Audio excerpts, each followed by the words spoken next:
Hola, muy buenas tardes a todos. En nombre del CEGIR les doy la bienvenida a este webinar, el segundo de este año 2024, con la idea de continuar con la misma intención, que es tratar de elegir nuestros mejores embriones para mejorar las tasas de embarazo. Pero esta vez lo vamos a sugerir a través de métodos no invasivos, ¿sí? Entonces este webinar va a ser así, sobre métodos no invasivos en la selección embrionaria. Contamos en el día de hoy con dos excelentes expositores internacionales, muy generosos al brindarnos su expertise, sus conocimientos, así que les agradecemos de antemano y a una brillante coordinadora que después van a ser todos presentados a su debido momento. Así que les agradecemos mucho a todos. Les recuerdo que a los que quieran hacer alguna pregunta o algún comentario, lo pueden hacer al pie de su pantalla. Van a encontrar una barra de herramientas y el icono de preguntas y respuestas, que con mucho gusto mi compañera y yo vamos a traducir las preguntas, a pasar las preguntas al panel. Bueno, les nombré a mi compañera en este webinar, que es la doctora Fiamma Di Biase, la voy a presentar, así podemos dar inicio formal.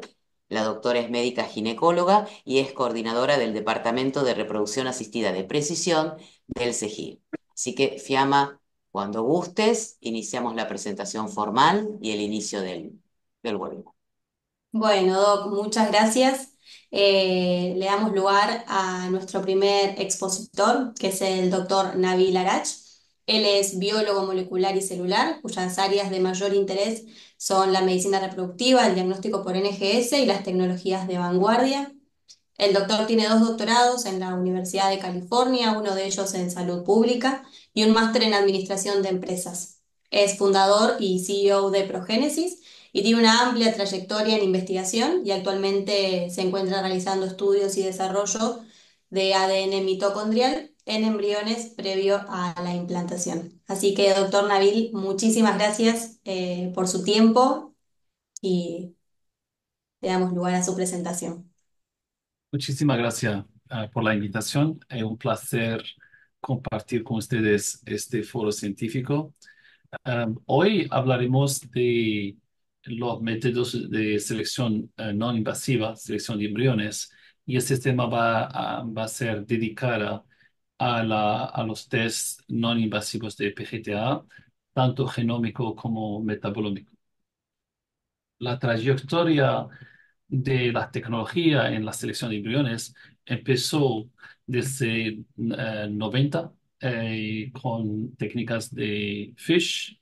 Son técnicas que permitían las selecciones de embriones basados en pocos marcadores de fluorescencia y en el 2007-2008 empezó la tecnología o la técnica de microarray que nos permitían de ver más cromosomas, todas las cromosomas de los embriones. Y la tecnología de microarray es una tecnología de fluorescencia que también tiene algunas limitaciones. Es como método análogo comparado con método digital. El digital sería la secuenciación, porque uno puede leer el ADN y puede escalar o aumentar la escala de supervisión de genes y de cromosomas. O sea, te da una oportunidad de ver el genoma entero. Y hasta hace muy pocos años, quizá este año, hay un esfuerzo de ver más allá de una copia de cromosomas, ahora se ve el genoma entero, la secuenciación del genoma entero. Y nosotros hemos empezado un proyecto donde tratamos de evaluar los embriones basados en el genoma entero. Y eso es otro tema de otra presentación. Pues, ¿dónde estamos en el PGTA? El PGTA, según los laboratorios, y hay muchos que trabajan en este campo de PGTA, que tienen una asesoría de 95, al menos 95% de correlación entre el resultado del PGTA y el embrión, ¿no? Entonces, cuando uno ve la tasa de implantación realmente está en el 70% en los mejores casos. Y uno se preguntaría por qué. ¿Por qué no la tasa de implantación no aumenta hasta el 98 o 97%? ¿Por qué está en el 70%? Y la verdad, esa pregunta es muy compleja porque no se trata solo de un solo factor. Uno tiene que tener en cuenta eh, el estado, la copia cromosómica del embrión, pero también la biología del embrión. Y eso nos lleva al tema de, el test metabolómico. Pero también hay otros factores que se deben a los factores endometrial y hormonal y otros factores desconocidos que quizá con el avance de la ciencia podemos llegar a descubrir y usar para aumentar las tasas de implantación en embarazo.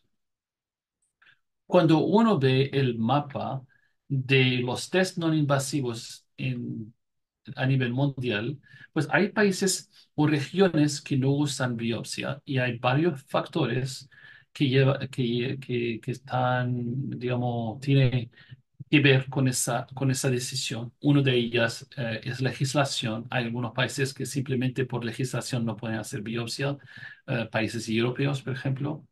Am, Creo que Japón también está en esa categoría. Tiene que haber una justificación clara para poder hacer una biopsia de un embrión. Y hay países que lo usan simplemente, no lo usan simplemente porque es costoso para el paciente y requiere un entrenamiento intenso del embriólogo, se necesita equipamientos, láser. Es una logística cara para un laboratorio y si uno trata de ah, reducir el coste de tratamiento al paciente, no podría entrar en la biopsia y los test de PGTA. Como he dicho anteriormente, la tasa de implantación en los mejores casos está en el 70%, y la tasa de embarazo está en entre el 50 y el 60%. En Estados Unidos, casi la mitad de los ciclos usan PGTA. En otros países, puede llegar al 2% o 3%. Lo hemos visto en algunos países asiáticos donde prácticamente no usan PGTA. Y eso nos lleva a la decisión, ¿cómo vamos a diseñar el test para poder ser utilizado en ambas partes del mundo, donde hay laboratorios que usan PGTA o otros que no usan? ¿Cómo lo podemos hacer para que lo diseñamos para que esté usado de forma más universal? Empezamos esa jornada del test no invasivo en Progénesis en el 2017, donde hicimos el primer estudio no invasivo de PGTA, y analizamos la correlación entre el medio en día 3 y la biopsia y también entre el medio de día 5 y la biopsia. Y también analizamos la correlación con el embrión entero. Y eso fue un estudio que tenía dos ramas, una rama donde se usaron cigotos donados y otra rama que era clínico. Y la conclusión de ese estudio es que la correlación era más alta entre el día 5 y el embrión que el día 3, pero no era tan alta como para justificar un test clínico. Pues después, varios años, hay muchos grupos que han publicado sobre los test de PGTA y usaron una cantidad, los estudios varían de estudios muy pequeños, de menos de 30 muestras, a estudios que llevaban más de 1.000 muestras. Y la correlación también varía entre el 70 y algo hasta el 100%. Cuando uno analiza ese cuerpo de literatura, debe tener en cuenta el tamaño del estudio, porque es el que realmente te dice que hay varios centros que se han sampleado y varios embriólogos, varios médicos. Entonces, para que un test sea universal, y fiable, tiene que tener en cuenta el tamaño del estudio. Pues en el estudio de Rubio en el 2020, pues era del 78% de correlación. Y creo que estamos probablemente entre el 75 y 78% si uno analiza más estudios. Ahora, la pregunta ¿es esa cifra o esa correlación suficiente para que el test sea clínico? Pues en Estados Unidos, por ejemplo, los test clínicos tienen que tener al menos 95% de correlación o fidelidad. Por lo cual, este test con la correlación que nos da ahora, hoy en día, no sería suficiente. También cuando uno analiza la deficiencia del test no invasivo genómico, pues uno llega del 10 al 15% de falso, negativo y positivo debidos a la contaminación materna. Y sabemos que cuando uno prepara la muestra, pues uno tiene primero que desnudar a los ovocitos que traen muchas células de cúmulos. Ese es el material que más contamina una muestra de medio no invasivo. Y por lo cual, ah, debido a que el ADN embriónico que está en el medio es muy escaso, muy bajo representación, pues cualquier contaminación puede ganar. Y si gana, pues uno ve un resultado normal y corriente, típicamente un perfil de embrión de sexo femenino normal, y eso se puede transferir, y si uno transfiere, pues no lleva a un resultado positivo. Entonces, poder añadir marcadores que pueden ser utilizados para detectar contaminación materna es importante. Um, ¿De dónde viene ese medio, ese ADN que existe en el medio de cultivo? Pues hay varias fuentes, hay varios estudios que han demostrado que viene de varios tipos de material. Uno de ellos sería las células de cúmulos, puede ser a través de una apoptosis o necrosis de las células. Los embriones no son perfectos, es una máquina de reproducir células y de vez en cuando algunas células se lisan y cuando se lisan, pues liberan ADN. También hay factores de secreción, hay cuerpo polar, por ejemplo, puede ser una fuente de ADN, pero aunque no es la mayoría de esa contaminación. Y hay otros contaminantes que también pueden ser relacionados al usuario que está tratando de colectar esa muestra. El tamaño de ADN que está en el cultivo también varía, depende del tipo de muestras. En el medio gastado, pues hasta está en el 700 un par de base, que es un tamaño muy razonable, eh, casi parecido al tamaño que se obtiene con la amplificación del ADN usando WGA, o Genome Amplification, los métodos que se usan actualmente para hacer secuenciación de biopsias obtienen un tamaño parecido en el 600 par de base. Por lo cual es perfecto, ¿no? Porque no tiene por qué hacer ninguna manipulación adicional a eso. El problema es que en el medio no gastado, para poder hacerlo bien, hay que hacer un esfuerzo tremendo de desnudación de ovocitos. Hay que tener un equipo que está muy protegido para proteger a la muestra de contaminación. Tiene que elegir unos días específicos. Y entonces, digamos, esa preparación de muestra, pues es un inconveniente para un embriólogo. Y uno tiene que tener en cuenta la facilidad que tiene que tener un embriólogo para poder obtener las muestras. En términos de correlación y tiempo de crecimiento y la preparación, lo que se ve que cuando uno hace un cambio de medio en día 4 y colección de medio En día 6 es el que más da, más material da. El día 3 al día 5 no tanto, y uno si hace un cultivo ah, continuo del día 1 a 5 tampoco da calidad de ADN. Pero fue interesante ver que cuando uno congela el embrión y lo decongela, también obtiene una cantidad de material muy importante. Y eso se debe quizás a algún tipo de, o sea, en la expansión del embrión a lo mejor hay también algún tipo de lisis o algo que ocurre en el embrión que hace que el material ya se, o quizás el fluido que está interno al embrión puede que esté liberando ADN fuera del embrión. Entonces, la oportunidad que tenemos para mejorar el test genómico sería reducir la contaminación materna o la contaminación en general y poder detectarla, ¿no? Porque si detecta la contaminación, puede eliminar esa muestra, o sea, la puede considerar no adecuada para el test de PGTA.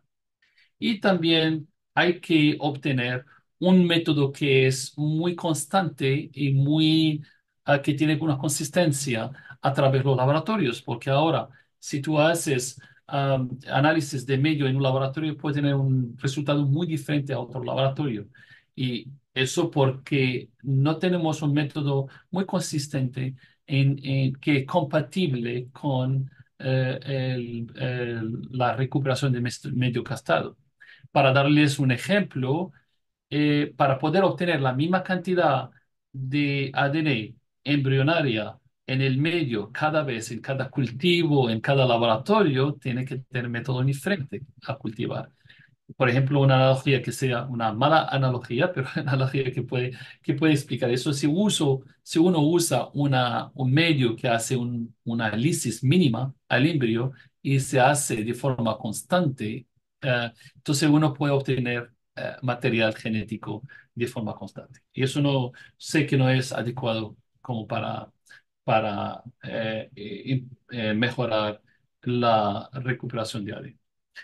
Ahora, cuando uno compara el método no invasivo al invasivo, pues obviamente tenemos la contaminación materna, que es un problema, la consistencia en la calidad de muestras, pero la ventaja sería que uno puede hacer varios tests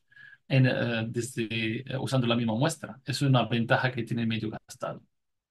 La correlación también hay una diferencia bastante notable entre el no invasivo y el test de PGTA con biopsia. Y eso nos lleva al test metabolómico. El test metabolómico tiene una perspectiva muy diferente en asesorar a un embrión. No estás analizando el ADN, estás analizando metabolitos que están producidos por el embrión y otros que están consumidos. Y si uno puede analizar lo que se consume y lo que se produce, puede tener una idea de si el embrión lleva un curso de vida normal y corriente o tiene deficiencia metabolómica o otro tipo de deficiencia.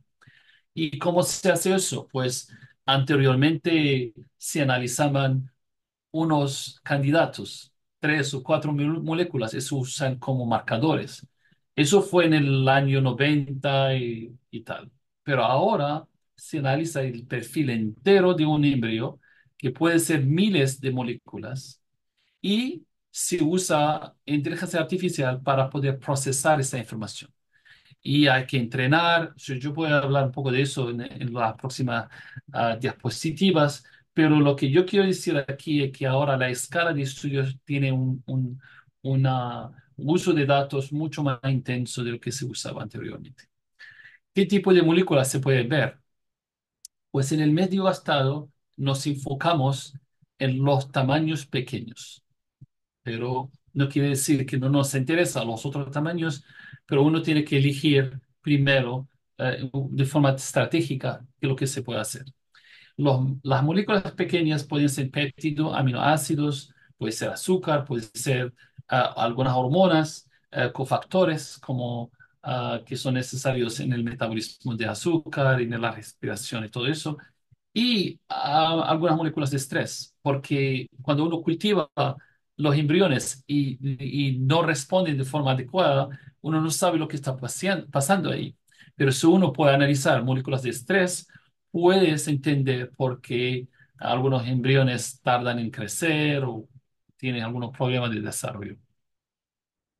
Y hay algunas moléculas de tamaño un poco más grande que son hormonas que uno también puede usar como marcadores en elegir, que se pueden usar para elegir los embriones.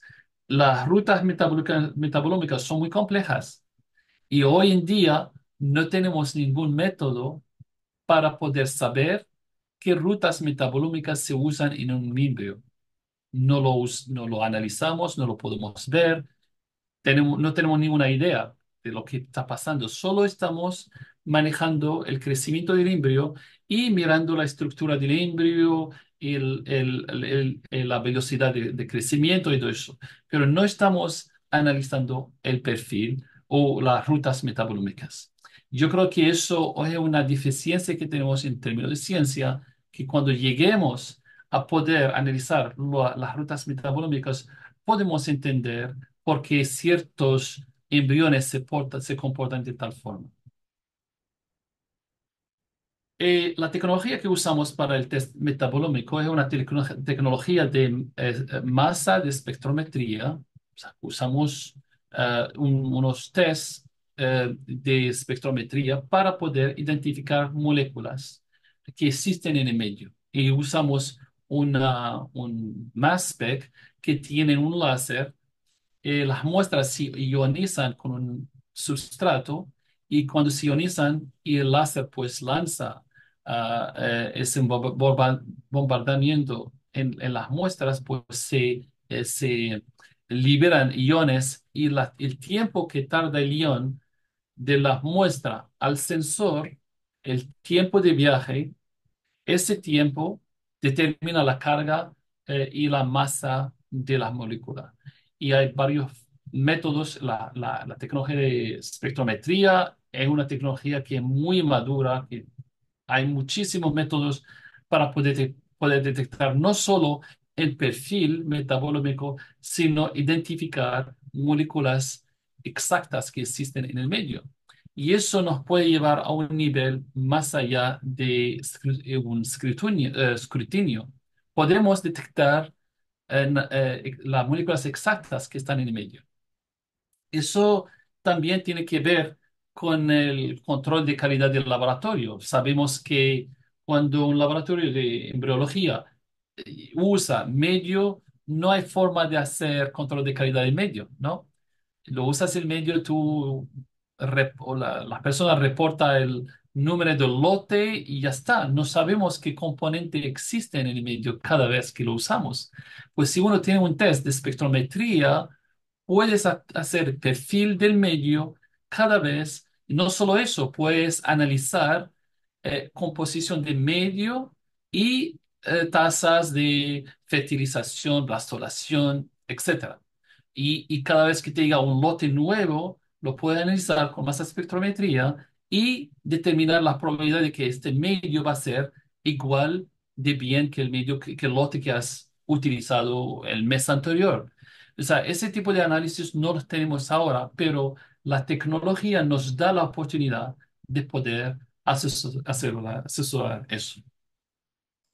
El estudio que hicimos acerca de eso, del asesoramiento de embriones de medio gastado metabolómico, usamos 200 muestras que se han analizado por PGTA. O sea, sabemos el resultado del PGTA y sabemos la euploidía del embrión. Esos medios se han analizado, 150 se han analizado por MALDI, por una espectrometría.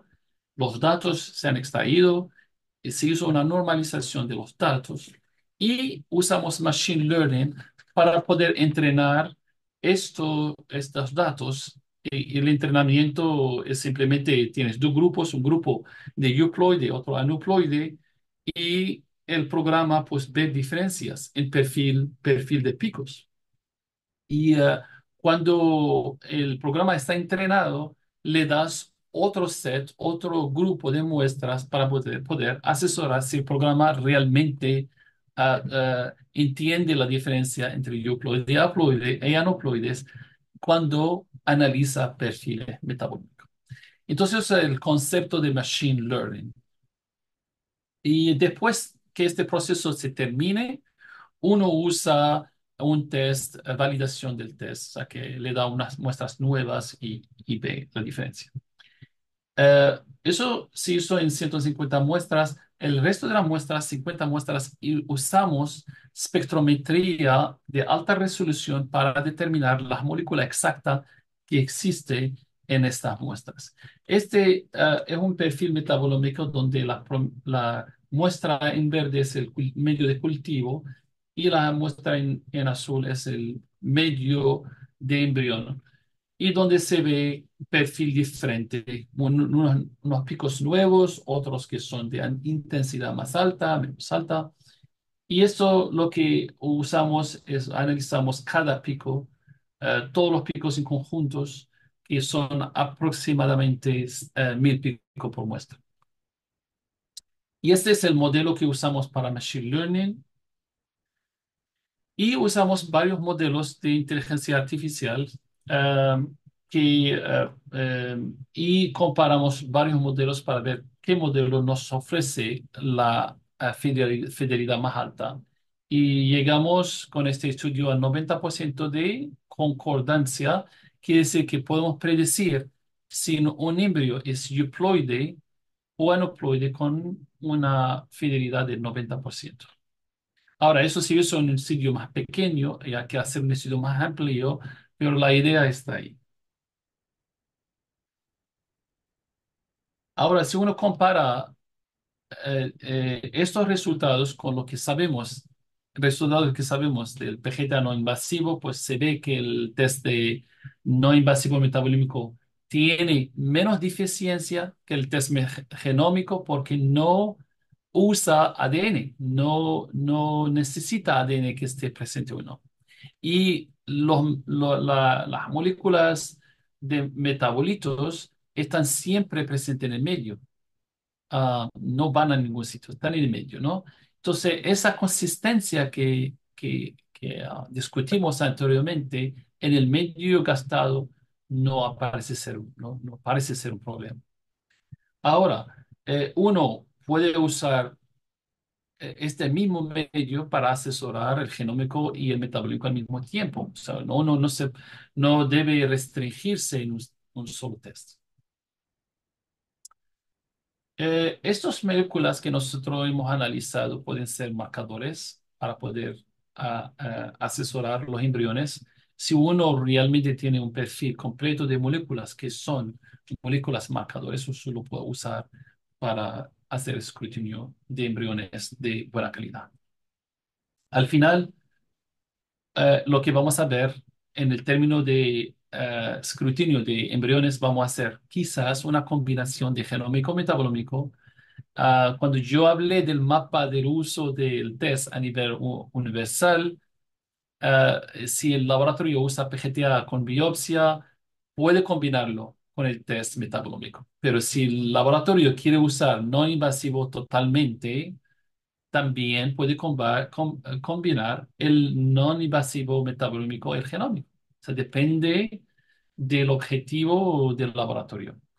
Lo que uno puede añadir es el contexto adicional, sería el test, sería análisis de imágenes de embriones o análisis de timelapse como un contexto adicional, porque en otras charlas, yo he dado varias charlas en AI para análisis de imágenes y sabemos que la concordancia también está en 75% o 80% en los mejores casos. Por lo cual creo que hay una sinergia entre estos análisis que al combinarlos, uno seguramente va a aumentar la tasa de fidelidad y mejorar el escrutinio de los embriones. Pues con eso os muestro un concepto de un reporte que se puede considerar como reporte o inclusivo, donde uno puede analizar el test de PGTA. El PGTA te da 70% de implantación y puede añadir el test metabolómico para poder mejorar la selección del embrión. Y si uno tiene un test de AI usando imágenes o timelapse, uno puede combinar todos esos tests en un solo ranqueo de embrión. ¿Y cómo se puede rankear cuál de estos test tiene prioridad? Eso se puede decidir usando inteligencia artificial. O sea, se puede calcular el peso de cada factor y con un estudio uno se puede elegir el método adecuado para poder combinar estos tres ensayos y darles el score adecuado y rankear el embrión. Y con eso llego al final de la presentación. Quiero agradecer a mi equipo, que ha sido muy productivo en términos de generar datos y análisis de perfiles metabolómicos y también aportar en los análisis de inteligencia artificial. Y finalmente, Genes es una conferencia que organizamos una vez al año en San Diego, California. Es un programa que reúne los embriólogos y los eh, em, especialistas en endocrinología, o sea, doctores de fertilidad, todos en una sola mesa donde se discute los dos aspectos de tratamiento de fertilidad, tanto embriología, andrología y endocrinología. Con eso llego al final. Muchísimas gracias y si hay una pregunta, pues estaría aquí. Gracias. Muchísimas gracias, doctor Nabil. Ahora vamos a continuar con la presentación de la doctora Lorena Bori. La doctora es investigadora postdoctoral en la Fundación IBI, se graduó en biología, obtuvo un máster en biotecnología de la reproducción humana en 2018 y un doctorado en medicina en la Universidad de Valencia. Su principal campo de investigación es la evaluación y selección embrionaria no invasiva, especialmente a través de inteligencia artificial. Muchas gracias, doctora Lorena, por su tiempo y le damos lugar para su presentación. Genial, ¿podéis ver la pantalla? Perfecto. Vale, muchas gracias por la introducción. Y bueno, como comentabais, voy a hablar un poco más de la parte de la utilidad del timelapse y haremos un poco de hincapié en el uso de la inteligencia artificial, que es lo que estamos aplicando ahora como técnicas más novedosas. Esta es la agenda, el índice que voy a seguir. Primero hablar un poco de la evolución de esta selección de embriones de forma no invasiva, cómo introdujimos el sistema timelapse en el laboratorio, qué beneficios tiene este tipo de metodologías, cómo introdujimos la inteligencia artificial con conceptos generales, aunque ya el doctor Nabil nos ha puesto un poco en situación de lo que estamos utilizando a día de hoy y de la tecnología más novedosa que empezamos a emplear ahora. Luego hablaré de algunos de los modelos de selección que están basados en inteligencia artificial para predecir resultados clínicos, algunos de ellos basados en anotaciones manuales, otras anotaciones automáticas, incluso los métodos más innovadores, que son aquellos que no utilizan ningún tipo de anotación, simplemente la imagen del desarrollo embrionario. A continuación, comentaré brevemente que existen algunos modelos para predecir ploidía de forma no invasiva con imagen de embriones y, por último, las conclusiones. En primer lugar, me gustaría hablar un poco de la evolución de la selección de embriones in vitro de forma no invasiva, ya que desde el inicio de la embriología comenzamos a evaluar a los embriones bajo el microscopio óptico. Aquí el problema era que teníamos que sacar a los embriones del incubador cada vez que queríamos evaluarlos y por tanto alterábamos estas condiciones de cultivo. Ya en el 97 empezaron a existir, a desarrollarse los primeros sistemas timelapse que nos permiten esta monitorización continua del desarrollo embrionario y por tanto no hay que sacar el embrión del incubador cada vez que queremos evaluarlo. Y esto nos ha dado algunos beneficios. Quería mostraros aquí en el vídeo de la izquierda cuál sería la incubación convencional. Aquí vemos cómo tenemos una placa de gotas normal que tenemos en un incubador de bancada, sacamos al embrión, lo colocamos bajo el microscopio óptico y podríamos evaluar, en este caso el blastocisto, las estructuras de la masa celular interna o del trofoectodermo. Sin embargo, ya empezamos a utilizar los sistemas time-lapse. En nuestro laboratorio trabajamos solamente con sistemas time-lapse, como podéis ver a la derecha. Contamos con incubadores Embryoscopes convencionales, que sería el primer video que os muestro. En el centro tenemos los incubadores, los Embryoscope Plus, que estos tenemos a los embriones incubados en grupos de hasta 8 embriones y también nos permite esta monitorización continua. Y por último, también contamos con incubadores Jerry, que también nos permiten aplicar inteligencia artificial a la selección embrionaria y además el cultivo también es en grupo, en este caso hasta 16 embriones. A ver si podemos ver la siguiente diapositiva, que le está costando un poco.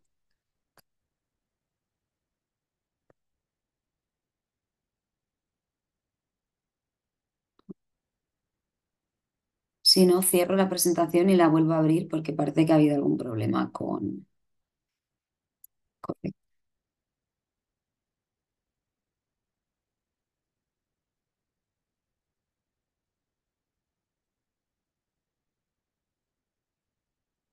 A pesar de haberla aprobado, a ver, voy a volver a abrir la presentación. A veces con los vídeos.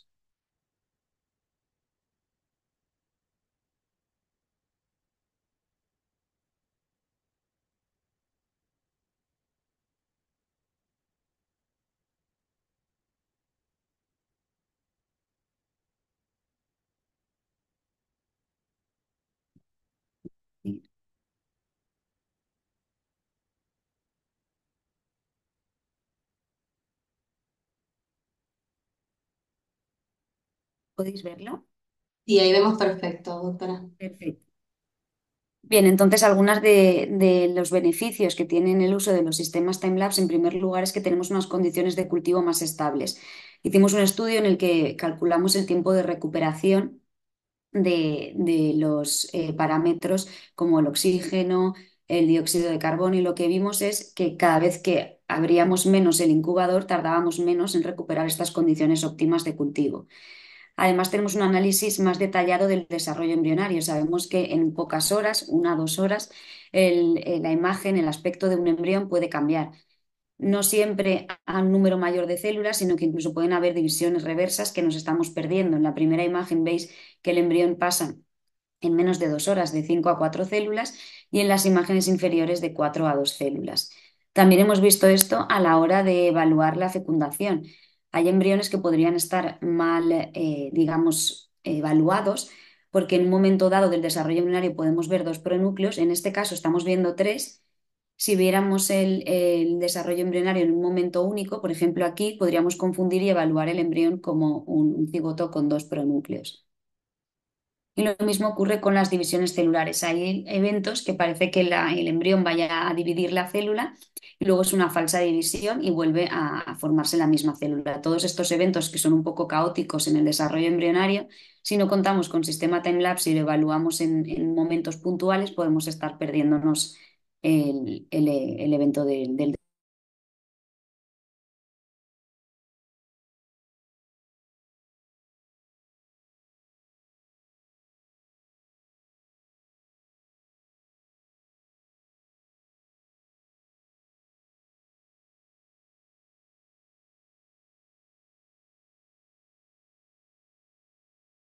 fragmentaciones minúsculas como estos fragmentos que son bastante grandes. Luego pueden ir desapareciendo y podemos perdernos el evento. Otro de los beneficios es que con el uso de los sistemas time-lapse empezamos a conocer los parámetros morfocinéticos, que así llamamos a eventos como tiempos de división, 2, 3, 4 células, 5 células, incluso la sincronía entre estas divisiones. Estos parámetros empezamos a poder evaluarlos cuando introdujimos los sistemas monitorizados, los sistemas time-lapse. Y esto nos ha permitido desarrollar algoritmos de selección en los que combinamos tanto parámetros morfocinéticos como parámetros morfológicos para hacer una evaluación más extensa del desarrollo embrionario y más objetiva y conseguir darles una puntuación o priorizar qué embrión transferir en base a estos parámetros. Y bueno, desde que empezaron a desarrollarse los sistemas, los algoritmos basados en sistemas timelapse, ha habido múltiples aproximaciones con distintos parámetros morfocinéticos, como podéis ver en el listado de la derecha. Se han desarrollado muchos algoritmos, tanto para predecir calidad embrionaria en estadios tempranos como día 3 de desarrollo, para predecir desarrollo a blastocisto, predecir resultados clínicos y con distintos parámetros morfocinéticos. Y la última fase de esta evaluación, esta evolución de la selección de embriones de forma no invasiva es el uso de plataformas automatizadas que tenemos integradas en los sistemas timelapse y ya son capaces de detectar automáticamente algunos eventos claves del desarrollo embrionario, incluso la morfología en el estadio de blastocisto, la calidad de la masa celular interna o del trofectodermo.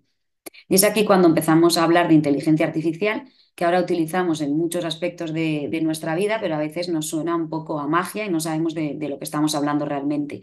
Se trata de la capacidad de un sistema computacional para aprender y ejercer un comportamiento inteligente.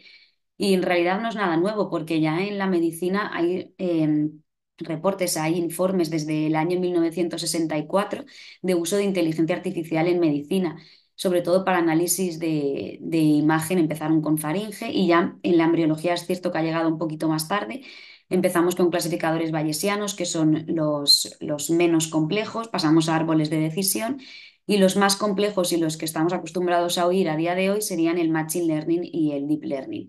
El Deep Learning es un subcampo dentro del Machine Learning y me gustaría mostraros un vídeo en el que podéis ver un poco las diferencias entre estas dos metodologías en cuanto al ámbito de la embriología. Cuando hablamos de Machine Learning en imagen, tenemos que extraer variables de la imagen para entrenar nuestro modelo. Por ejemplo, cuando hablamos de un embrión, podríamos sacar imágenes, o sea, variables matemáticas como homogeneidad, contraste, luminosidad o incluso variables que tengan que ver con la morfología del embrión. Y esto lo podemos sacar de un embrión completo o por técnicas de segmentación por una parte de la masa o del blastocele o del trofectodermo. Sin embargo, cuando hablamos de Deep Learning, que podéis ver a la derecha, utilizamos imágenes en crudo. No tenemos que sacar variables para entrenar el modelo, simplemente lo alimentamos con imágenes y el propio software es capaz de centrarse en esas partes de la imagen que son más relevantes para darnos un output o una predicción final. Y ambas metodologías están basadas en lo mismo, en redes neuronales artificiales, que se basan en imitar realmente el cerebro humano. Tenemos una capa de entrada que recibe estas variables o estas imágenes, pasan a las capas ocultas, que serían las del centro, que tienen estas bolitas, que serían los nodos o neuronas, le dan un peso a cada variable y este peso pasa a la siguiente fase, a la siguiente capa de neuronas o nodos, hasta que llegamos a la capa final. Por tanto, podemos entrenar nuestros modelos basándonos en imágenes, basándonos en parámetros morfocinéticos, incluso características de la paciente o mediciones no invasivas en medio de cultivo, como hablábamos anteriormente. Estas variables pasarían a las redes neuronales y de aquí tendríamos nuestra predicción final para lo que hayamos entrenado nuestro modelo, ya sea morfología del blastocisto o parámetros relacionados con resultados clínicos, como implantación o recién nacido vivo. Entonces, tenemos variables que pueden ser morfológicas, morfocinéticas o basadas en ciencias ómicas como metabolómica o proteómica y nos sirven para desarrollar modelos que vamos a utilizar para seleccionar estos embriones. Estábamos acostumbrados a utilizar estadística convencional como modelos basados en regresiones logísticas y a día de hoy ya tenemos modelos basados en inteligencia artificial con redes neuronales artificiales. Y aquí pongo algunos ejemplos. Nosotros desarrollamos un algoritmo teniendo en cuenta solamente variables anotadas manualmente de la morfodinámica del embrión y otro modelo en el que utilizamos además la proteómica en el medio de cultivo. Por tanto, ya sea estadística convencional o inteligencia artificial, necesitaríamos estas variables que podrían estar anotadas manualmente, automáticamente, o incluso lo que veremos en última instancia serán los modelos que no utilizan anotaciones previas. El principal problema de las anotaciones manuales es la subjetividad. Sabemos que esta falta de reproducibilidad de los algoritmos viene dada por muchas características, no solamente por la subjetividad, pero sí es cierto que muchos de los algoritmos que se han desarrollado basados en parámetros morfocinéticos, luego no conseguíamos los mismos resultados cuando aplicábamos en otros laboratorios. Y podría deberse a esta subjetividad a la hora de hacer las anotaciones, además de a las metodologías que se utilizan en cada laboratorio, distintos incubadores, temperatura, el ambiente que tenemos en el laboratorio, distinto tipo de paciente que pueda acudir a la clínica. A día de hoy ya contamos con algunos softwares, digamos programas, que nos permiten esta anotación automática de las variables y por tanto son anotaciones más objetivas que también han dado lugar al desarrollo de modelos de selección embrionaria. En el caso del EmbryoScope contamos con el Guided Annotations, nos hace esta anotación automática y tenemos el KidsScore que utiliza estas anotaciones automáticas más objetivas y en el caso del Jerry tenemos el Connect and Assess y se han desarrollado algoritmos de selección basados con estas anotaciones como es el sistema IVA. Y por último tenemos los softwares que no necesitan anotaciones previas cuando hablaríamos de Deep Learning. En este caso os muestro el vídeo del AIDA-Score, buscaríamos a nuestra paciente y tenemos todos los pocillos, todos los embriones en un listado y vemos la puntuación que le da cada uno de ellos en base al potencial de implantación. Y podríamos ver el vídeo del desarrollo embrionario en caso de querer observarlo, aunque tendríamos la anotación sin necesidad de evaluar nosotros mismos al embrión. Más adelante volveremos a ver este vídeo en detalle, pero quería pasar a comentaros algunos de los modelos que hemos desarrollado o que hemos estado utilizando en el laboratorio, teniendo en cuenta la inteligencia artificial. En primer lugar, y lo más básico, es anotar manualmente los eventos que queremos tener en cuenta en la predicción y luego utilizar redes neuronales para dar nuestra predicción final. En este estudio, lo que quisimos fue predecir el potencial de implantación utilizando nuevos parámetros no invasivos que observábamos con sistemas time-lapse. En primer lugar, lo que hicimos fue identificar estos parámetros morfodinámicos y en segundo lugar hicimos el desarrollo del modelo basado en redes neuronales artificiales. La primera fase, aquellos eventos nuevos o aquellos parámetros morfodinámicos que quisimos evaluar fue la migración de los pronúcleos, el diámetro de expansión del blastocisto, el área de la masa celular interna y el ciclo celular del trofectodermo. Y en la segunda fase, la red neuronal que utilizamos fue un perceptrón multicapa y dividimos nuestra base de datos, el 70% para entrenar el modelo, el 15% para validarlo y el 15% para hacer nuestro test, nuestra predicción final. Y os muestro algunos vídeos de cómo hicimos estas anotaciones. Este algoritmo fue el primero que desarrollamos y el software que podéis ver del EmbryoScope es el antiguo. Lo que hacíamos era marcar el punto de inicio de esta migración de los pronúcleos y trazar una línea desde el punto de inicio hasta el punto final, justo antes de que los embriones, de que los pronúcleos se desvanecieran. Teníamos también el punto de inicio y punto final en cuanto a tiempo, por tanto teníamos tanto la distancia como la velocidad de esta migración pronuclear. A continuación marcamos el diámetro de expansión del blastocisto cuando este estaba totalmente expandido, pero antes de que empezara la eclosión o el hatching. Y también marcamos el área de la masa celular interna. Cuando veíamos que la masa estaba totalmente compacta, lo que hacíamos era dibujar una circunferencia alrededor de esta masa y teníamos el área que luego usábamos para entrenar el modelo. Y por último, también medimos el ciclo celular del trofectodermo. Esta fue la tarea más compleja porque teníamos que seleccionar una célula, esta que veis marcada con el cursor en este caso, y ahora teníamos que seguir la célula en el desarrollo hasta que se dividiese. Ahora se ha dividido en dos células, marcábamos esta primera división, y ahora teníamos que seguir estas dos células a lo largo del desarrollo. Teníamos que ir ajustando el plano, subiendo y bajando este plano focal para no perderlas, hasta el punto de marcar la segunda división celular que vais a ver en unos momentos. Y luego lo que hacíamos era simplemente restar los tiempos de las divisiones. Aquí veis, se han vuelto a dividir las dos células hijas en otras dos células hijas. Ya teníamos los dos tiempos y simplemente restando calculábamos el ciclo celular del trofectodermo. En cuanto a los resultados en este estudio, vimos diferencias entre embriones implantados y no implantados. Podéis ver en la tabla de la izquierda, para los parámetros nuevos, solamente vimos diferencias estadísticamente significativas en cuanto a la media, con estadística convencional, en el diámetro de expansión del blasto y en el ciclo celular del trofectodermo.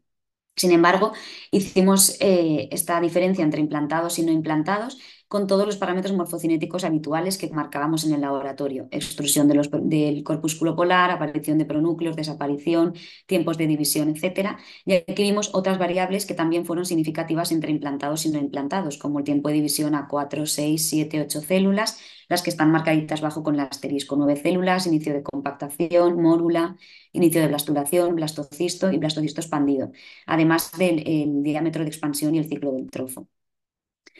Y lo que hicimos fue desarrollar las redes neuronales.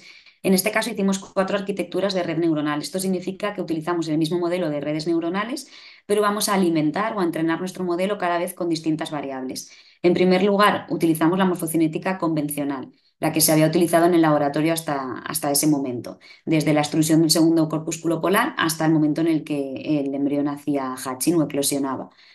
En la segunda arquitectura incluimos las nuevas variables, las que habíamos anotado de forma específica para este estudio: migración pronuclear, diámetro de expansión, el área de la masa y el ciclo del trofo. En tercer lugar, metimos todas las variables que teníamos, tanto las antiguas como las que habíamos anotado de forma específica para este estudio. Y en cuarto lugar, hicimos una arquitectura teniendo en cuenta solo aquellas que fueron estadísticamente significativas entre implantados y no implantados. Y esta diapositiva era para mostraros un poco cómo entrenamos este tipo de modelos cuando queremos hacer un modelo propio basado en redes neuronales artificiales. Nosotros lo que hicimos, como he comentado anteriormente, fue utilizar 70% de la base de datos para entrenar, 15% para validar y 15% para testear. Entonces, el 70 y el 15% primeros, entrenamiento y validación, fueron el aprendizaje de nuestro modelo. Y para obtener un aprendizaje más robusto, lo que hacíamos era dividir este 85% en 5 grupos. Tenemos 5 sets de embriones y lo que hacíamos era entrenarlo y validarlo con todos ellos. En un primer momento entrenábamos con el set 1, 2, 3 y 4, la parte que veis azul clarito, y luego validábamos con el set 5. A continuación entrenábamos con el 1, 2, 3 y 5 y validábamos con el 4. Y así hasta poder validar cada vez con un grupo distinto y entrenar con distintos grupos de embriones. Y así teníamos, digamos, un área bajo la curva más robusta en esta fase de aprendizaje. El área bajo la curva siempre es mejor cuanto más cercano esté a 1 y nos indica un poco el rendimiento de este modelo. Y ahora pasamos a la fase de test. En el test eran 15% de embriones que no habíamos utilizado en el aprendizaje, es decir, 15% de embriones nuevos, desconocidos para el modelo, y queríamos ver cómo funcionaba este modelo que habíamos entrenado previamente. Los resultados se dan en cuanto a sensibilidad, especificidad, precisión. Cuando hablamos de sensibilidad, hablamos de la capacidad que tiene el modelo en acertar en los positivos, es decir, en este caso, embriones que sí implantaban.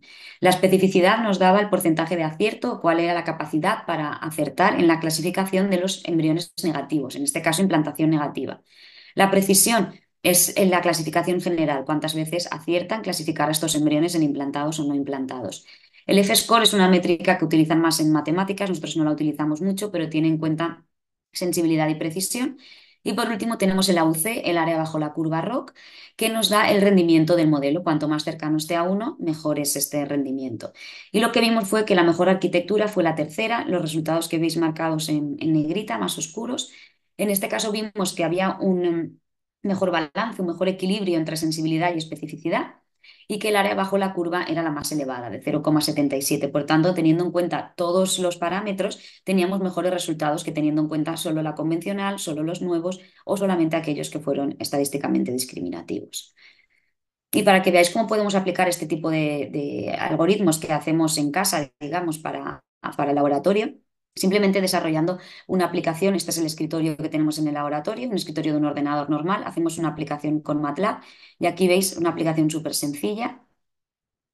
Una vez se abre la aplicación, nos sale Low Data, nosotros podemos subir nuestra base de datos en la que cada línea, este es un Excel, cada línea corresponde a un embrión y cada columna corresponde a uno de los parámetros que vamos a tener en cuenta en nuestra red neuronal. Y aquí tenemos el listado de embriones en este caso, aunque ponga list of patients, son embriones. Si seleccionamos un embrión, a la derecha podemos elegir un tipo de red neuronal. La primera red neuronal con parámetros morfocinéticos convencionales, la segunda nuevos y la tercera con todos. Nos da un valor entre 0 y 1, cuanto más cercano a 0, menor probabilidad de implantación, cuanto más cercano a 1, mayor probabilidad de implantación. Ahora seleccionamos otro embrión y lo mismo, vemos otro valor, en este caso más cercano a 1. Entre estos dos embriones seleccionaríamos el que esté más cercano a 1, más probabilidad de implantar. Y pasamos a otro tipo de modelos, también con redes neuronales artificiales, pero en este caso con anotaciones que se hacen automáticamente, no manualmente. Y en este caso lo que queríamos era evaluar un modelo que está comercialmente disponible, que es el KID-Score. En primer lugar, analizamos la asociación con la puntuación embrionaria y resultados clínicos. Y en segundo lugar, cuantificamos la contribución de esta puntuación embrionaria en el resultado de implantación y de nacido vivo. Y antes de comenzar con los resultados, me gustaría mostrar un poquito cómo es el diseño de este estudio. El KID-Score fue diseñado con una base de datos multicéntrica, más de 5.000 embriones de implantación conocida, y gracias a parámetros morfocinéticos y morfológicos nos da un valor entre 1 y 9,9 en función de la regularidad de las divisiones, la velocidad del desarrollo y la morfología del blastocisto. Y bueno, según los desarrolladores, esta puntuación de 1 a 9,9 va de menor a mayor potencial de implantación. Nosotros no participamos en el diseño del estudio y por eso quisimos validarlo. En este vídeo muestro un poco cómo se hacen estas anotaciones de forma automática. Aquí podéis ver las anotaciones que el sistema nos sugiere automáticamente. Marcamos que el embrión tiene 2 pronúcleos y empieza a pausarse el vídeo a medida que el sistema de forma automática detecta una división y el embriólogo puede presionar sobre Annotate en caso de estar de acuerdo con la división o en el caso de no estar de acuerdo podría modificar esta anotación.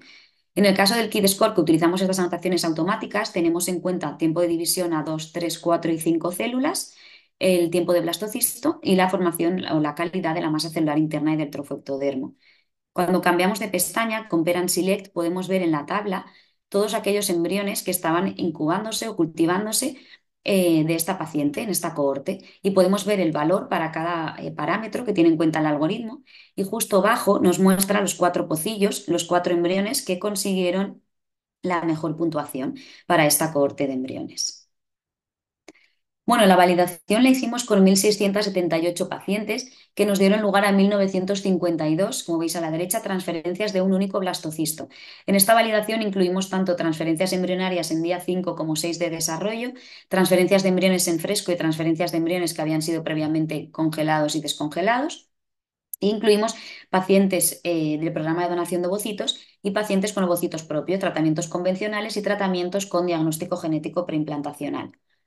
En cuanto a los resultados, en primer lugar vimos que había una asociación directa con la morfología convencional. En este caso usamos criterio ASEVIR, que es la Asociación para el Estudio de la Biología Reproductiva que utilizamos aquí en España. Nosotros le damos un valor entre A, B, C y D, de mayor a menor viabilidad, digamos, del embrión. Y lo que vimos es que había una asociación directa. La media de la puntuación automática fue mayor en los embriones evaluados como A por los embriólogos senior del laboratorio que para embriones evaluados como B, C y D. También vimos que había una relación entre esta puntuación automática y el resultado del diagnóstico genético preimplantacional. Es cierto que este modelo no está diseñado para predecir ploidía, pero en el caso de que teníamos el resultado de un embrión euploide o aneuploide, quisimos ver esta media, vimos que la media de los embriones euploides era mayor que los aneuploides y también vimos que la tasa de euploidía iba aumentando a medida que la puntuación automática era mayor. En el eje X podéis ver el rango de puntuación. Embriones con menos de 3,4 puntos según el KID-Score tuvieron una tasa de euploidía de 34,20. Y cuando fuimos aumentando en estos rangos hasta más de 6,5 puntos, vimos que la tasa de euploidía aumentaba más del 58% de los embriones. En cuanto a resultados clínicos, hicimos algo similar. Dividimos nuestra base de datos en cuartiles de similar tamaño muestral, como podéis ver en la columna de la izquierda, la que está marcada en azulito. Dividimos la población en embriones con menos de 5,4 puntos, entre 5,5 y 6,4, entre 6,5 y 7,4 y más de 7,5. Y vimos que la tasa de embarazo iba aumentando a medida que los embriones pertenecían a un grupo o a un cuartil con una mayor puntuación. Lo mismo ocurrió con la tasa de implantación y lo mismo ocurrió con la tasa de recién nacido vivo. Es decir, los embriones que pertenecían a una puntuación menor tenían una tasa de recién nacido vivo de aproximadamente 33% y llegamos a más del 59% de recién nacido vivo cuando los embriones tenían más de un 7,5 de puntuación según el KID-Score. Quisimos ver un poco cuál era la contribución o el efecto de esta puntuación automática sobre el resultado clínico, ya que sabemos que no solamente la puntuación automática tiene un efecto en el resultado de implantación o de recién nacido vivo. Y en este caso hicimos un análisis multivariable en el que tuvimos en cuenta, además de la puntuación automática, el listado de variables que podéis ver en la izquierda: origen del ovocito, tipo de transferencia, edad del ovocito, índice de masa corporal, diagnóstico genético preimplantacional, es decir, si los embriones fueron testados o no, el día de la transferencia, en día 5 o en día 6, la estrategia de cultivo, ya que teníamos embriones incubados en EmbryoScope Plus, que tienen un cultivo en grupo, y en EmbryoScope convencional, que tienen un cultivo individual, y la indicación para el tratamiento de infertilidad. Y lo que vimos es que la odds ratio fue significativa tanto para todos los tratamientos como en donación de ovocitos como en tratamientos convencionales. Y esto significa que Por ejemplo, si nos quedamos con la implantación, por si no estáis muy acostumbrados a términos así estadísticos, nos quedamos con implantación, bajamos bajo del todo bocitos propios sin PGTA, vemos que la odds ratio para la puntuación automática es de 1,38. Esto significa que el aumento en una unidad del KID score aumentaría la probabilidad de implantación 1,38 veces.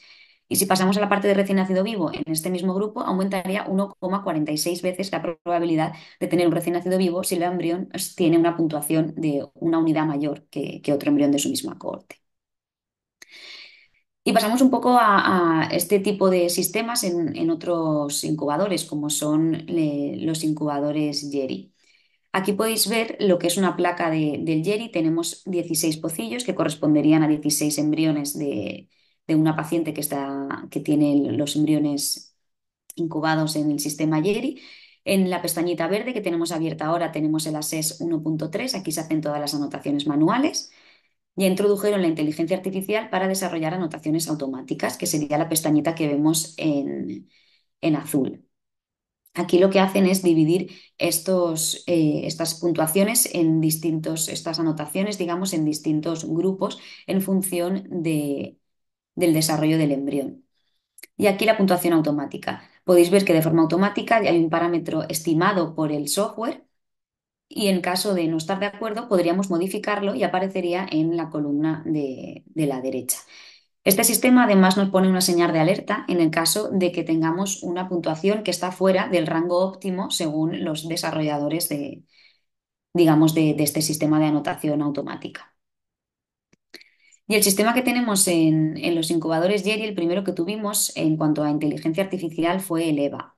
Este sistema, el IVA o EVA conocemos aquí en España, lo que hace es tener en cuenta parámetros tempranos del desarrollo embrionario. Son parámetros que están anotados de forma automática por el sistema y nos da una puntuación para el embrión entre 1 y 5, en este caso el contrario. El embrión de mejor puntuación o de mejor pronóstico sería el que tiene un 1. Y vais a ver un poco los resultados que obtuvo una de las compañeras en el laboratorio con este sistema, con el sistema IVA. A la derecha veis el gráfico de barras. Vimos que había un mayor número de blastocistos viables cuando la puntuación era mejor, que en este caso sería el grupo de embriones con un 1. Tendríamos más blastocistos viables en el 1 que en el 2, el 3, el 4 o el 5. Además, también calculó la tasa de blastulación en día 5 y en blastulación en día 5 más 6, y también vimos que cuando teníamos mejor puntuación teníamos una mayor tasa de blastulación. También calculó los resultados clínicos, vimos que la tasa de implantación era mejor en aquellos embriones que pertenecían a los grupos de menor puntuación, es decir, de más viables, con un 1 o con un 2 tenemos una implantación mayor que embriones que estaban clasificados con 3, 4 o 5. Y los modelos más novedosos sería el AIDA-Score, que son aquellos modelos basados en Deep Learning en los que no hacemos ninguna anotación previa. Este modelo fue diseñado con una base de datos multicéntrica, más de 22 embriones, más de 22 centros, disculpa, con más de 180.000 embriones. También nos da un valor entre 1 y 9,9, al igual que el KID score, de peor a mejor pronóstico. Y este es el vídeo que os mostré en el inicio, en la introducción, pero quería verlo aquí un poco más en detalle para que veáis cuál es la experiencia como usuario de este tipo de softwares. Entramos en la plataforma, seleccionamos AIDA-Score, aquí buscaríamos a nuestra paciente y vamos a ver cómo sale en una tabla. Cada línea es un embrión en cada pocillo y vemos un score de forma automática para cada uno de ellos. Podemos darle a un ranking según el score para que nos lo ordene de mejor a peor. Y si queremos ver el vídeo, seleccionamos la flechita y podemos ser capaces de ver el vídeo del desarrollo embrionario. Aquí podemos hacer cualquier tipo de comentario si queremos escribir algo acerca del embrión. Si queremos hacer alguna anotación, podríamos trasladarnos automáticamente a la pantalla del embryo viewer convencional, el que hemos visto anteriormente. Pero como digo, todo este tipo de anotaciones no son necesarias para que nos dé la puntuación automática. Simplemente con introducir el embrión en el incubador, tiene las imágenes y nos da un valor en función de la probabilidad de implantación. Hemos querido también validar este modelo. Y lo que hicimos fue, en primer lugar, compararlo con morfología convencional. Del mismo modo que anteriormente vimos que había una asociación directa. Los embriones evaluados como A por los embriólogos senior tenían una puntuación mayor que aquellos evaluados como B, C o D. Además, los embriones que implantaban, que daban lugar a un recién nacido vivo, tenían una media de esta puntuación automática mayor que los embriones que no llegaban a un resultado exitoso. Y lo contrario para el aborto. Aquellos que dieron lugar a aborto tenían una media menor que los que consiguieron un recién nacido vivo. Dividimos también nuestra base de datos por cuartiles, por rangos, como podéis ver en el eje X. Podemos ver los rangos de este AIDA score, menos de 4,6, 4,7 y 7, de 7 a 8,3 y más de 8,3. Y vimos que tanto la tasa de embarazo como la tasa de implantación como la tasa de recién nacido vivo iba aumentando a medida que los embriones estaban incluidos en un rango o en un cuartil mayor de puntuación automática. Del mismo modo, vimos que los embriones euploides tenían una media de AIDA score mayor que los embriones aneuploides y que esta tasa de euploidía iba aumentando a medida que los embriones pertenecían a un rango mayor de puntuación automática. Y también cuantificamos este efecto teniendo en cuenta posibles factores de confusión, teniendo en cuenta este análisis multivariable. Y también vimos que la odds ratio fue significativa para el programa de donación de ovocitos y para tratamientos con ovocitos propios. Centrándonos igualmente en la última parte, en tratamientos con ovocitos propios, que lo que tenemos marcado en verdecito, podemos ver que el aumento en una unidad de AIDA score aumentaría 1,3 veces la tasa de implantación y 1,28 veces la tasa de recién nacido vivo en caso de tratamientos con ovocitos propios. Y lo que nos dimos cuenta fue que no todos los embriones que estaban evaluados con la misma puntuación daban lugar al mismo resultado clínico, a la misma tasa de implantación. Por tanto, lo que nos hemos hecho nosotros en nuestra clínica para asesorar pacientes, comunicarnos con los ginecólogos, etcétera, es una plantilla de implantación esperada en la que hemos dividido los rangos de AIDA score, como veis en la primera columna, y hemos visto cuál sería esta tasa de implantación esperada si el transfer se hace en fresco o las transferencias de embriones desvitrificados con ovocitos de pacientes o con ovocitos de donantes.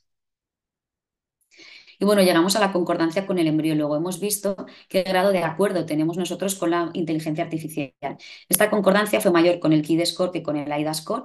Era algo que nos esperábamos porque el KID-score tiene en cuenta variables que nosotros como embriólogos evaluamos en el laboratorio, como la calidad de la masa celular interna y del trofectodermo. Pero lo más interesante fue que cuando el embriólogo decidió transferir un embrión que era el que tenía mayor puntuación de la cohorte, la tasa de implantación fue mayor que cuando el embriólogo transfirió un embrión que no fue el que tenía la mejor puntuación de la cohorte. Como veis, cuando hay concordancia tanto con el KID-score como con el AIDA-score, llegamos a en torno a un 57-58% de tasa de implantación. Sin embargo, cuando no hubo concordancia, nos quedamos en torno a un 50%. Y bueno, nos sorprendió, pero no demasiado, porque nosotros como embriólogos evaluamos pues, unas estructuras del blastocisto.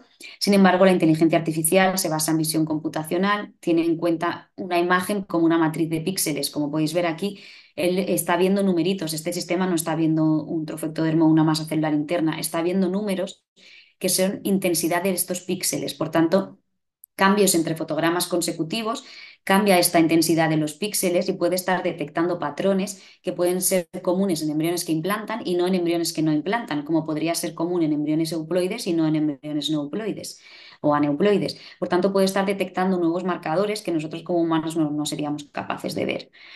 Y por último, simplemente rápidamente introducir un poquito el caso del el PGTA no invasivo en cuanto a inteligencia artificial. Ya nos ha comentado anteriormente el doctor Nabil que tenemos opciones en cuanto a mediciones en medio de cultivo.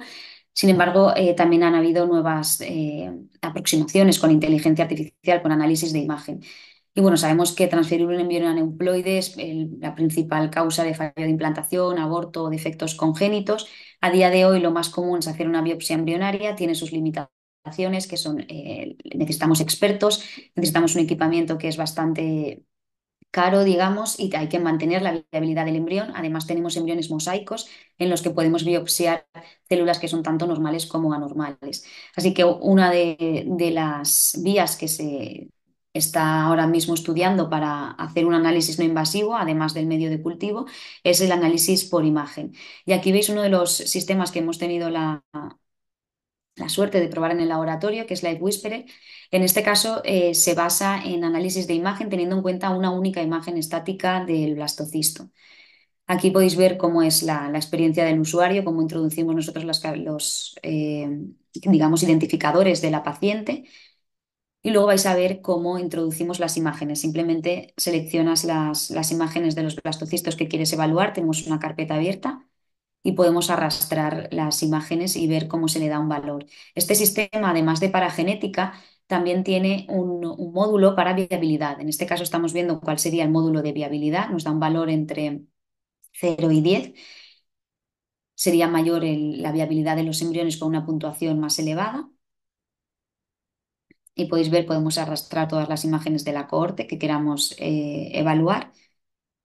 Y podemos introducir incluso características de paciente como es edad o características del ciclo, si está introducido en diagnóstico genético, etcétera. Y nos da la facilidad pues, un poco más visual de darnos los colores en función de la viabilidad que tendría el embrión. Y pasaríamos a la parte de genética. Lo mismo, tenemos cuál sería la puntuación hasta 10 de la probabilidad de que estos embriones fueran euploides. Y luego tenemos la capacidad de informar a las pacientes con un report, con un informe que podemos directamente descargar desde el sistema web. Y bueno, hemos podido evaluar este sistema con una base de datos muchísimo más pequeña. En este caso vimos que los embriones euploides tenían una media también mayor que los aneuploides y vimos que la tasa de euploidía iba aumentando a medida que los embriones tenían una puntuación mayor. También calculamos la odds ratio con posibles factores de confusión, el análisis multivariable, y vimos que el aumento en una unidad de Light Whisperer podría aumentar la probabilidad de euploidía en 1,14 veces. Y este es el último vídeo que os quería mostrar. Tenemos otro sistema que es el sistema EMA que hemos desarrollado en conjunto con una empresa de Israel, con ella IVF. Y este sistema nos da tanto un score para viabilidad como un score para genética y está conectado a ambos sistemas, tanto a los Embryoscopes como a los Geris. Entonces, en esta plataforma podemos ver todos los embriones que tenemos en el laboratorio. Veis en la parte superior el IVF Score, sería en función de viabilidad, y bajo Euploid Likelihood, que sería la probabilidad de que el embrión fuera euploide. Además, este sistema cuenta con un apartado nuevo bastante útil en el laboratorio, que sería el de Analytics, en el que nos da la posibilidad de ir jugando o de ir analizando, evaluando cómo nos está funcionando en el laboratorio la tasa de fecundación, de blastulación y de implantación en función de la edad de las pacientes, el origen de los ovocitos, si son propios, si son de donante, tanto para, como digo, blastulación, implantación. Este caso son los resultados que tuvimos nosotros en 2022. En agosto se cerró la clínica y por eso ahí no se ven datos, pero veis cómo podemos ir filtrando y jugando con la edad de las pacientes para ver un poco cómo está funcionando el laboratorio. A modo de conclusión, decir que el cultivo en sistemas timelapse nos ha dado mejores resultados clínicos, podría ser por condiciones más estables, un análisis más detallado y los algoritmos de selección. La inteligencia artificial ya es una realidad, tenemos distintos usos para evaluar embriones, tanto para anotar automáticamente como para desarrollar modelos predictivos. Hemos visto que hay una relación de estas puntuaciones automáticas con resultados clínicos y estamos viendo que también existe una asociación en cuanto al estado de ploidía. Por último, agradecer a nuestro equipo de inteligencia artificial, sobre todo al supervisor, al doctor Marcos Meseguet, y a todo el laboratorio de fecundación in vitro que trabaja con nosotros para poder hacer este tipo de estudios con un tamaño muestral tan elevado. Nada, si tenéis alguna duda, encantada de resolverla. Muchísimas gracias, doctora Bori, excelente la presentación.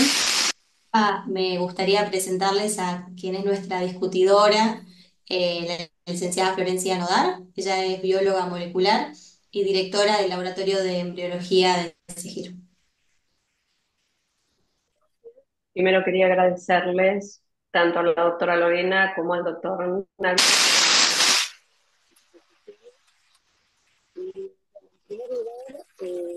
Perdón, te estamos escuchando un poquito lejos. Voy a sacar a Ahí ver está los mejor. auriculares, Ahí ahí está me escuchan mejor, Flor. mejor. Sí, sí, sí. Gracias. Perfecto, ahí, perdón. Entonces, nada, agradecerles las excelentes exposiciones y la predisposición para estar hoy con nosotros. Y quería en primer lugar preguntarle al doctor Nabil, hacer un resumen y ver si es que yo me perdí o para hacer todo el estudio de metabolómica, lo que hacemos es en día 4 nos cambiamos de medio de cultivo y en día 6 tomamos las muestras, ¿sí? Entonces, yo, basándome en poder tomar estos estudios para poder utilizarlos en la clínica, ¿sí? Poder ofrecérselos a nuestros pacientes, porque todo lo que queremos es cuanto menos invasivo sea y tengamos que meternos más en el embrión, estamos más de acuerdo en utilizar esas técnicas. Pero sí tenemos que esperar a día 6 a poder tomar la muestra. Que pasa con los embriones que llegan a blastocisto en día 5 si los dejas en cultivo? ¿Y qué pasa con esos embriones que por ahí llegan en día 5 y entonces en día 6 ya hicieron el hatching y ya están en un 6, ¿sí? Porque ya están salidos de zona?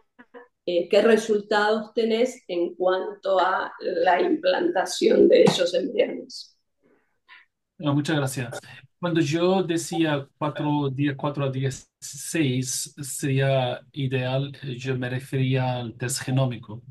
En el test Ah, metabolómico realmente no importa. De hecho, el estudio que hicimos es una mezcla de día 5 y día 6 y la mayoría eran día 5. sí, Ah, yo creo que también para poder reducir la complejidad del test, se puede simplemente incubar, cambiar el medio en día 4 y recoger en día 5. Y eso se puede utilizar tanto para los estudios de genómicos como metabolómicos. metabólico. Perfecto. ¿Y qué experiencia tenés con los embriones que llegan a blastocisto en día 7? No hemos analizado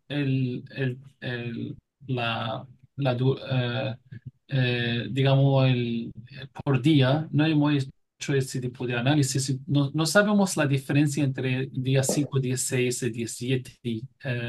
El estudio era tan pequeño, no nos daba suficientes muestras como para analizar por día. Pero es una pregunta interesante. Yo te puedo decir, basado en los test de biopsia que hicimos en Progénesis y hemos analizado más de 260.000 biopsias, el día 5 tiene una tasa de euploidía del 10% mejor que el día 6 y el 10 es aproximadamente 10% mejor que el día 7. También vimos la tasa de implantación en embarazo y también se ve la misma diferencia. Hay mucha diferencia entre el día 5 y el día 6 y aún más entre el día 6 y el día 7. Perfecto, muchísimas gracias. Y la última pregunta que quiero hacerte es, ¿cuál es tu visión a cuándo podríamos estar ofreciendo, ¿sí? A los pacientes esta técnica de medir los metabolitos en el medio eh, y no biopsiar al embrión? Porque bueno, todos Sí, sabemos que por mejor que lo hagamos es una técnica invasiva.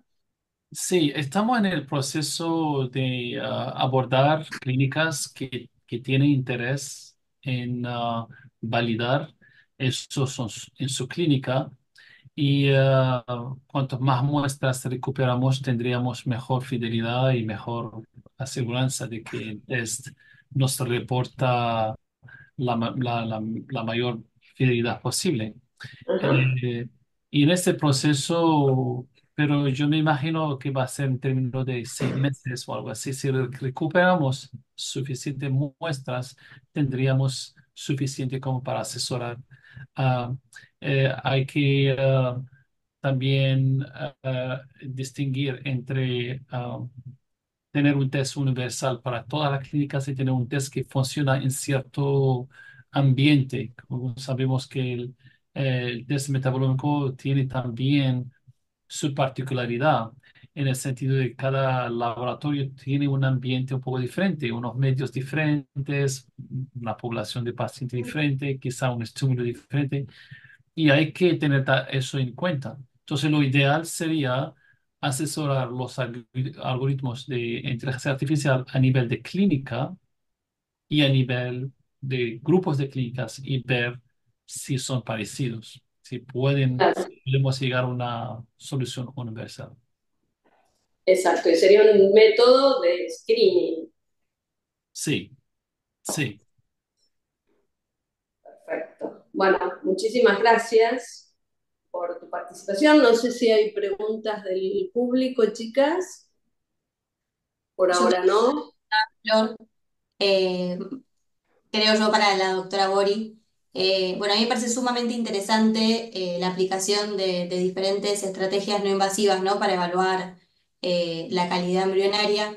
Y si bien entendemos que estas tecnologías no son de deselección embrionaria, bueno, a diferencia del PGTA que nos dice euploide o aneuploide, en este caso quizás los scores de inteligencia artificial o en el caso de los resultados que nos puedan arrojar, por ejemplo, la metabolómica, eh, son más predictivos de ploidía o de potencial evolutivo o de implantación. Entonces me pregunto como desde la parte clínica, que si tuvieron alguna experiencia o qué experiencia tuvieron, sobre todo con AIDA-Score, por ejemplo, al darles el resultado a los pacientes en base al score, ¿no? ¿Qué interpretan los pacientes? ¿Qué decisiones toman? Es una muy buena pregunta y la realidad es que no ofrecemos la puntuación a los pacientes. Es algo interno que se queda en el laboratorio. De hecho, a pesar de haber validado el AIDA-Score, lo hemos validado con más de 68.000 embriones y tenemos el estudio ahora, se publica en Fertility and Sterility, ya está aceptado y aún así no elegimos el embrión a transferir en primera instancia por el AIDA-Score ni se le consulta a la paciente. Lo evaluamos, los embriólogos senior del laboratorio hacen una evaluación en cuanto a morfología y sí nos sirve para discernir entre aquellos embriones que tienen la misma morfo. Como nosotros solamente transferimos embriones tipo A, B o C, ocurre muchas veces que en una misma cohorte tenemos más de un embrión de la misma morfología, entonces ahí sí que elegimos transferir el que tiene una puntuación mayor, pero no se le transmite a la paciente la puntuación automática, de momento. Ok, perfecto. Nosotros, Lorena, hacemos más o menos lo mismo, ¿sí? Siempre, digamos, tiene prioridad, bueno, además de el estudio del PGT invasivo, la emploidía o no del embrión, utilizamos el AIDA-Score cuando tenemos embriones de similitud en cuanto a la morfología que nos ayude a decidir cuál transferir primero o no. Pero lo que me está pasando, yo vi que tus trabajos presentados eran del año 2022 aproximadamente, la data de esa época. Y este año yo hemos notado acá en el laboratorio, no sé si es tu misma experiencia, que el AIDA-Score ha bajado, ¿sí? En embriones que antes el AIDA-Score te ponía un score alto, porque en día 5 era un embrión 5AA. Hoy le baja el score y le baja muchísimo el score a los embriones de día 6. Entonces, me gustaría saber cuál es tu experiencia en si lo notaste. Yo he hablado con la gente de VitroLife y me dijo que sí, que hay bastantes grupos que han hecho el mismo comentario. Y bueno, si tenés Sí, experiencia en a eso. nosotros nos pasó algo similar, porque es verdad que con el Kid Score también teníamos anotaciones, o sea, distinta puntuación, pero solo estaba, digamos, entrenado con embriones que habían sido transferidos. Entonces, todos los embriones eran de buena calidad y la puntuación como que se repartía más. Luego en el IDA-Score tuvimos la primera versión que nos daba puntuaciones más elevadas. Y cuando pasamos a la segunda versión, hemos tenido puntuaciones más bajas. Y nosotros hicimos prácticamente lo mismo, hablamos con el support de VitroLife y la explicación que nos dieron fue que al aumentar tanto digamos, el número de embriones para entrenar el modelo, se metieron muchísimos más embriones no viables. Entonces hay muchas de las puntuaciones primeras que están repartidas en embriones no viables y todos aquellos embriones que son de buena calidad o que son aptos para transferir están realmente en los últimos cuartiles de puntuación. Es un poco... Pero sí, Ese, sí, también tuvimos esa sensación y es antes, verdad que el tiempo de desarrollo, parece que el tiempo de blastulación es una de las variables que más se tiene en cuenta. exacto, Mm. perfecto. Tu experiencia en embriones, en cultivo de embriones de día 7, que ven. Pasan pocos casos, pero creo que la puntuación del IDASCOR no nos cambia a partir del día 6. Llega una hora que se mantiene. se mantiene, Sí, se exactamente. mantiene. Siempre damos prioridad a transferir día 5, luego día 6 y en el caso de pacientes que no, Es lo único que tienen. claro, que es lo único que tienen, se le transfieren día 7. Y hay Perfecto. recién nacidos vivos de día 7, así que Sí, nosotros tenemos, se obviamente seguirá nuestra haciendo.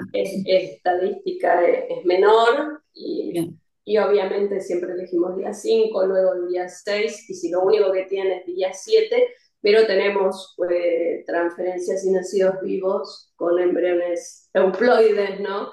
El día claro. 7 transferimos sabiendo la euploidía por PGTA del embrión, ¿sí? Pero bueno, más allá de tu charla, porque lo mencionaste, me parece espectacular ver todo esto que vos decías, que no tiene que ver tanto con la inteligencia artificial, sino con la morfocinética del embrión, esto de ver divisiones reversas, sí, de ver que eso también sería eh, espectacular que pudiéramos nosotros poder con esas visiones y esa técnica poder decidir cuál es el embrión euploide sin tener que ir a un método invasivo. Que podamos en algún momento llegar a eso. Sí, yo creo que como hablábamos antes con lo que comentaba el doctor Nabil, estamos teniendo aproximaciones muy buenas para ploidía con imagen y muy buenas con medios, en medio de cultivo, con no invasivo. Entonces, yo pienso que el futuro será aunar las dos técnicas y lo que no nos puedan decir por un lado nos lo dirán por el otro, pero será la única forma en la que quizá podamos sustituir la biopsia en pacientes que no lo requieran desde un punto de vista de tener una enfermedad monogénica o Claro, similar. totalmente de acuerdo. Bueno, hemos llegado a las 3:30, no sé si tenemos que cortar el webinar. Desde mi lugar agradecerles a ambos por excelentes exposiciones y por compartir con todos nosotros toda la experiencia que tienen en el tema. Muchas gracias. Gracias. Muchas gracias. Muchísimas gracias por su tiempo, excelentes las presentaciones y muchas gracias, Flor, por todos tus aportes Placer. excelentes. Gracias. Chao. Muchísimas gracias. Adiós y muchas gracias. Hasta luego.